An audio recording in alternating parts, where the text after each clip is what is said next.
me involucré con el Partido Estudiantil Socialista de la escuela, porque no era facultad, Escuela de Ciencias Políticas y Sociales. Entré en 1965 y venía pues de una escuela primaria, secundaria y preparatoria, una escuela particular, bilingüe, y pues llegué a la universidad, todavía hicimos examen de admisión, no era pase automático, éramos muy pocos estudiantes. La escuela de Ciencias Políticas y Sociales, yo estudié Ciencias de la Información en 1965. Los 2 primeros años, el tronco común estábamos juntos, que era Relaciones Internacionales, Administración Pública, Ciencia Política, Sociología y Ciencias de la Información. En quinto semestre, a los de periodismo nos pasan en la tarde. Entonces es ahí cuando pues empieza a cambiar todo mi visión de la vida y mi sentido de para qué vivía, porque me involucro con el PES, que era el Partido Estudiantil Socialista. Entonces ahí, pues claro, en ese tiempo el comunismo estaba en Cuba, en Rusia, había muchos movimientos estudiantiles alrededor del mundo.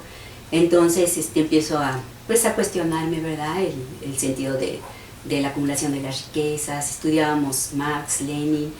Entonces pues hay todo un cambio en mi vida y decidimos, bueno, un grupo de estudiantes nos fuimos a participar de la Marcha para la Gente Pobre en Estados Unidos. Sí, en Washington, D.C. Y estábamos en una escuela, de Hawthorne School se llamaba, y ahí nos reunieron a varias personas, pues negros, de los Montes Apalaches, los blancos pobres, los cultivadores de uva, era Reyes Tijerina y César, no me acuerdo cómo se llamaba, César, pero eran minorías en Estados Unidos y luchaban todos propugnaban por sus derechos. Y ahí fue donde yo empecé a experimentar lo que era movimiento estudiantil, porque salíamos a las calles y la policía nos perseguía con las macanas, nos echaban bombas molotov. O sea, mi vida había cambiado mucho, ¿no? De pertenecer a una familia de clase media, pues bastante sencilla mi vida, ¿verdad? De la escuela a la casa, mis compañeros de clase, mis compañeros familiar, sí, los muchachos de la cuadra, en fin. Entonces, yo ya había salido de casa de mis padres porque en ese tiempo había como un rompimiento de las tradiciones. Un compañero me ofrece un cigarro de marihuana, que ahí fue donde, aunque no era todavía movimiento hippie, pero ahí fue donde yo abrí una puerta peligrosa, ¿verdad? Para mi vida entera. O sea, y lo haces como estudiante, como joven, por curiosidad. Claro. Este amigo nuestro, su novia y yo y él nos fuimos a su casa. Nos enseñó a fumar marihuana, según que íbamos a entender mejor un libro que era de teoría del Estado, muy difícil. Y pues no entendimos nada más nos empezamos a reír, pero ese es como abrir una puerta a que te da curiosidad, ¿no? Te escala a otro tipo de drogas. Y pues, ¿cómo te diré? Cuando empiezas a fumar marihuana, como que te entras en una vibración muy tranquila, amor y paz, todo tiene su tiempo, no hay problema. Empecé a ir a la universidad porque se me acabó la marihuana. Iba yo a los mítines que hacían en la explanada. Ahí un compañero, un amigo mío, me volvió a ofrecer más marihuana. En fin, el caso que sin darme cuenta, como las ranitas cuando empiezan a cocerse, ¿verdad? Que empieza a calentar el agüita, te empiezas a sentir muy a gusto, pues ya estaba yo metida en el mundo de las adicciones. El 2 de octubre, precisamente la marihuana hace que te desfases en el tiempo. Sí. No te das cuenta de la hora. Yo cuando ya llegué a la Plaza de las Tres Culturas, ya no nos dejaron pasar porque había un cerco de soldados. Era toda una estrategia militar para atraparnos a los estudiantes, porque de hecho el ejército ya había entrado a la universidad y ya el mitin ya había terminado. O sea, yo me imagino que infiltrados animaron a los estudiantes a irse allá y pues todo estratégicamente planeado, ¿verdad? Teníamos un cerco, no podíamos entrar, pero nadie podía salir. Entonces nosotros desde el camión, íbamos varios jóvenes, empezamos a oír disparos, oíamos gritos, no sabíamos qué pasaba. Fue cuando pregunté, ¿qué está pasando? Y alguien me dijo, parece que los están matando. Pero no sabíamos. Ya después de un tiempo, El camión siguió adelante, llegamos hasta Valbuena. Yo tenía unos amigos ahí, fui a su casa y ya me decían, oye, ¿qué pasó? En la tele dice que hubo 8 muertos. La verdad es que nunca supimos cuántos muertos fueron. Había muchos cuerpos tendidos, Sí, seguro. sí, mucha sangre en el asfalto. Al otro día habían barrido, habían cogido. Los cuerpos, me decían las personas que viven en Tlatelolco, que los cogían con palas a los camiones, nunca supimos. Yo creo que fue una medida, pues, abuso de autoridad y mucho miedo de parte de Díaz Ordaz de que le echaran a perder sus Juegos Olímpicos, que después con mucha pompa los anunciaron. Pero la verdad, para mí no era alegría, Pues se retomó las clases, los estudiantes, los alumnos siguieron yendo. Yo cuando empecé a reiniciar otra vez las clases fue cuando me sentía yo mal, de veras mal.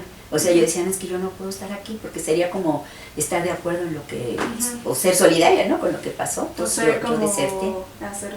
Pretender que no pasó nada, ¿no? Sí, entonces yo pues ya no terminé el 5º semestre y es cuando empecé a viajar, empecé pues a vivir una vida de hippie. Realmente fueron como 3 años más o menos. Para eso, el movimiento hippie empieza en Estados Unidos, ¿no? Que era como una forma contestataria de los jóvenes de rechazar las formas tradicionales del matrimonio, de la religión, de la educación, y trataban de vivir en pequeños grupos familiares, pero pues su estandarte era amor y paz, ¿verdad? Haz la paz y no la guerra. Pero pues había mucho libertinaje porque, por ejemplo, pues había varias parejas, no solamente una pareja, y pues y el consumo de drogas, ¿verdad? Había mucho la música de los Beatles, ¿verdad? Que decían Let It Be, y los Rolling Stones, Let It Be, y por ejemplo, en Let It Be al final los Beatles dicen pot, everybody smoke pot, ¿verdad? Que dice todos fuman marihuana o todos fuman un carrujo de marihuana. Ajá, claro. Y en fin, todo ese cambio, porque fue un cambio, pues yo creo que universal, ¿verdad? Porque era en varias partes del mundo que los jóvenes estábamos así con esa inquietud. ¿Cuáles eran los ideales con los que más se identificaba o por aquellos por los cuales más usted luchaba ya dentro del movimiento hippie? Sí, ahora mira, te voy a decir, los hippies no luchábamos, éramos así como muy tranquilos. Pues digamos que su lucha era esa, ¿no? Como que dejar... Sí, nuestra posición ante la vida era todo está bien, no hay problema, yo no estoy en pleito contigo, yo estoy en paz, todo es bonito, todo es padre, y por ejemplo, pues rechazábamos, por ejemplo, trabajar en una oficina, ¿verdad? Y ser burócratas o ser empleados, o rechazábamos, por ejemplo, también trabajar para tener riquezas, porque decíamos, ¿cuál es el propósito? Sino más bien como que tratábamos como de tener comunas de autoconsumo, de trabajo en equipo. O sea, era bonito la filosofía hippie. Lo malo es que pues sí sacábamos a Dios fuera de nuestra vida.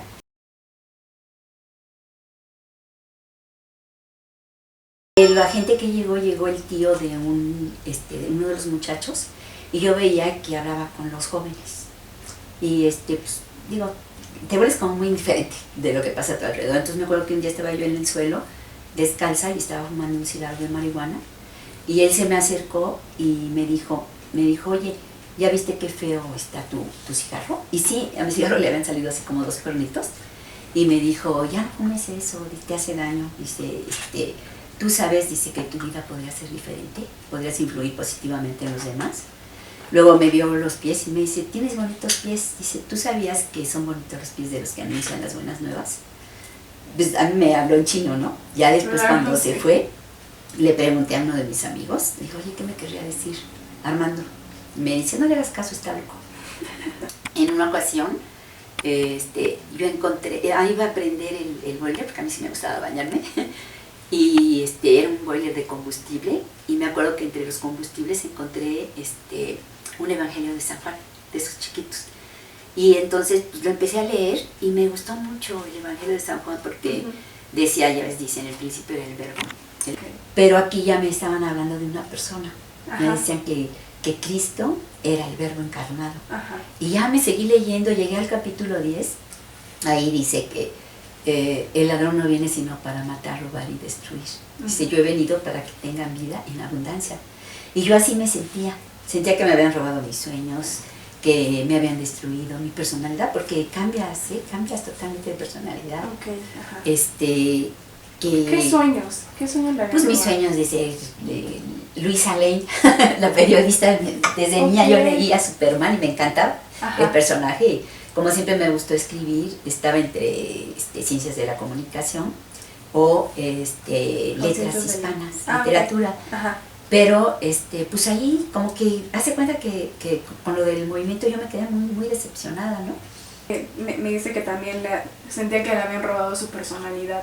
¿Cómo? Sí, pues es que en primera, fíjate, sí empiezas a tener cierta dificultad. Por ejemplo, yo que estudié inglés desde niña, sí tenía dificultad para poder expresarme en inglés. O, por ejemplo, también me gustaba mucho escribir y ya me sentía yo como muy bloqueada, no te sé decir si, pues sí, las facultades intelectuales sí te afecta la droga, Okay. por supuesto, y físicamente me sentía enferma, el LSD te descalcifica mucho, me costaba trabajo, por ejemplo, casi no comía. Coordinar, por ejemplo. Coordinar, ajá.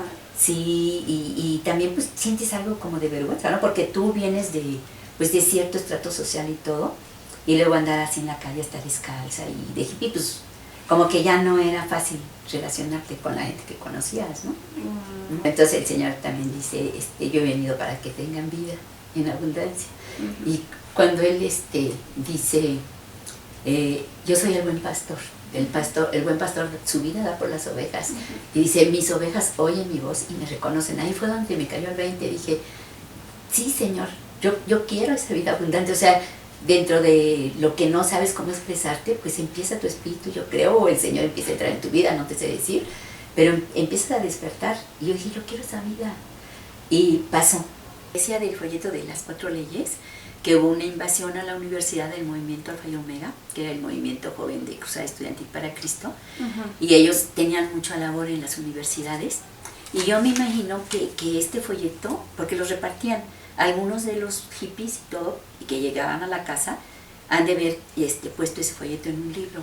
Me gustaba leer, llevamos muchos libros, y encontré dentro del libro ese folleto, y hace cuenta que, o sea, todo la inquietud que yo tenía, que ni sabía qué me pasaba, me la fueron transcribiendo. Estaba la respuesta, ¿no? Ajá.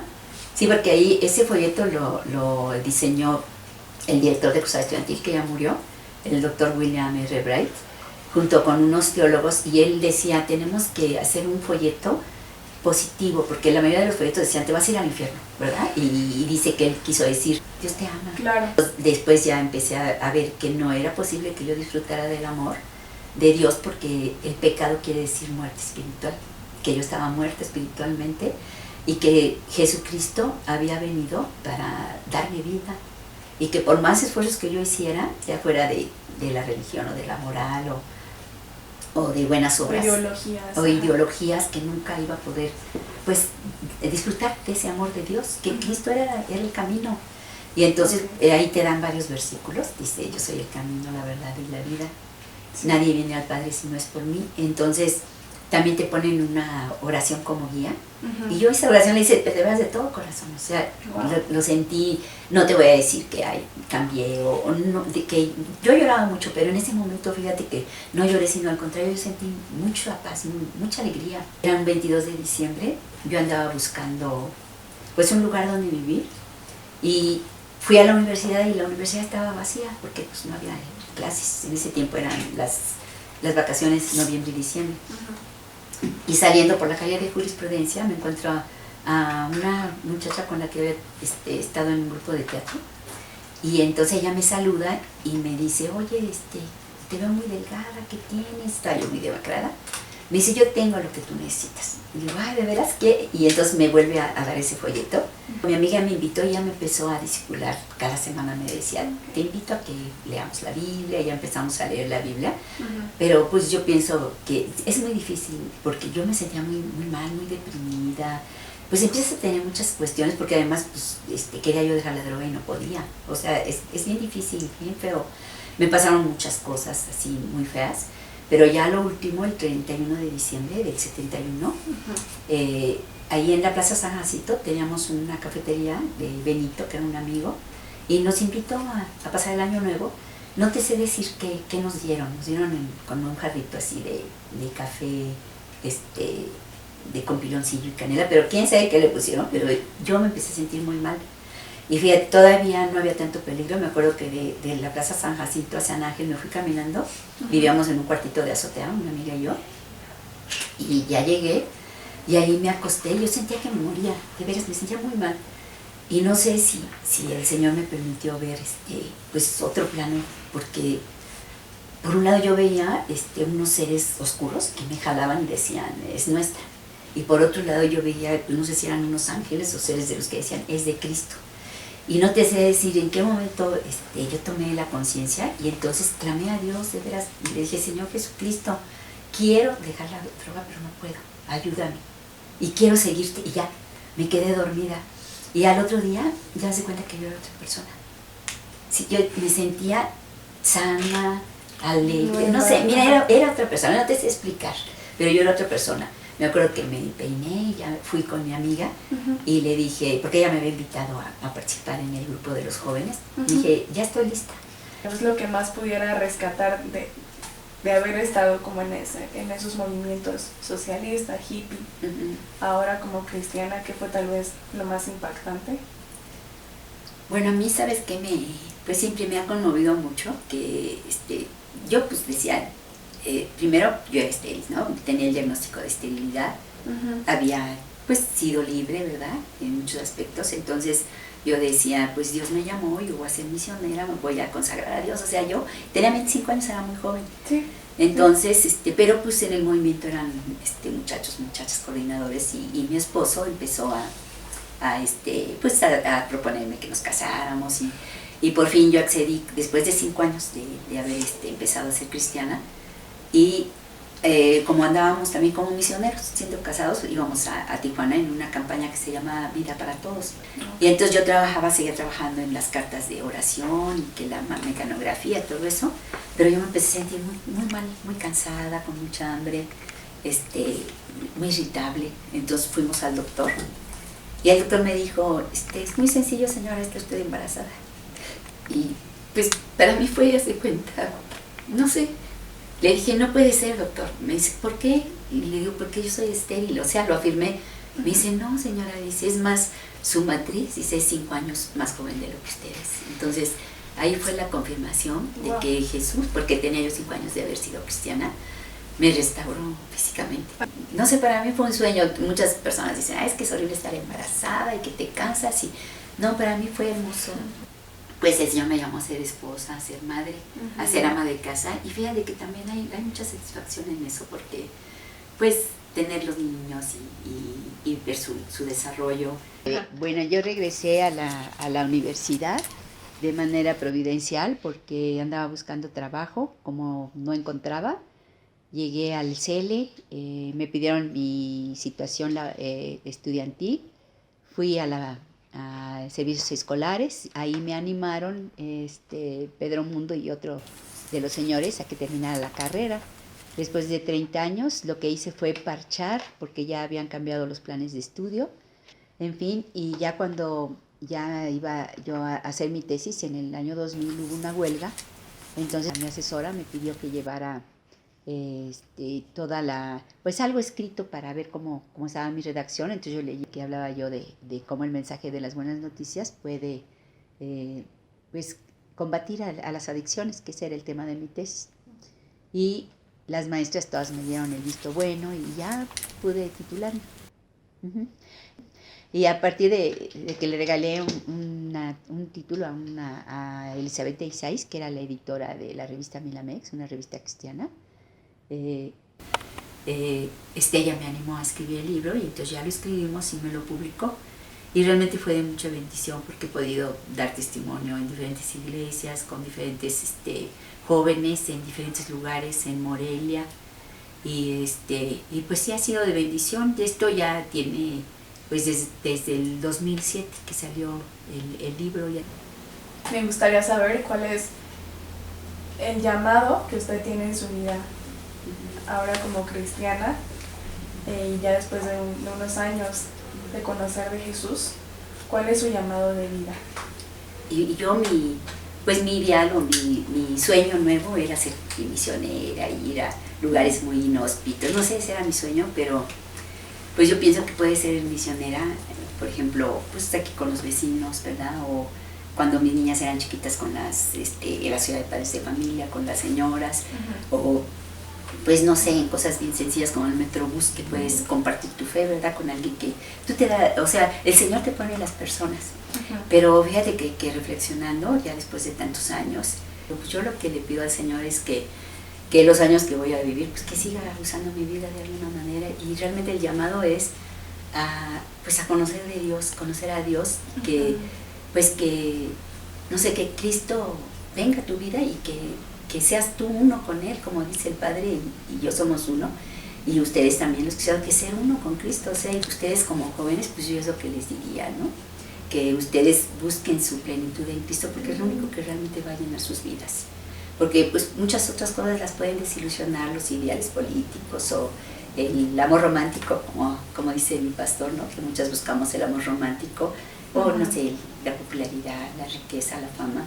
Pues todo pasa, este mundo pasa, y pues solo queda Cristo, ¿verdad? Que dio su vida por nosotros, y sabiendo que Él nos acompaña y que el Espíritu Santo nos capacita.